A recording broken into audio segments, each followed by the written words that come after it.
പക്ഷെ ഇവിടെയോ 7 ദിവസം കൊണ്ട് 7 ദിവസം കൊണ്ട് ഈ 54 മണ്ഡലങ്ങളിലെ വിവരങ്ങൾ അദ്ദേഹം കണ്ടുപിടിച്ച് പുറത്ത് വിട്ടിരിക്കുക.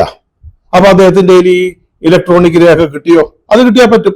അത് കിട്ടിയാൽ ഈ 54 മണ്ഡലങ്ങൾ 7 ദിവസം കൊണ്ട് തീർക്കാം. അതെങ്ങനെ ലഭിക്കും?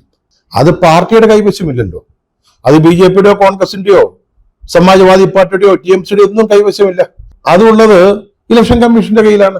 അപ്പൊ ഇലക്ഷൻ കമ്മീഷൻ ആരെയെ കൊടുത്തോ? BJP ചോദിച്ചപ്പോ കൊടുത്തോ?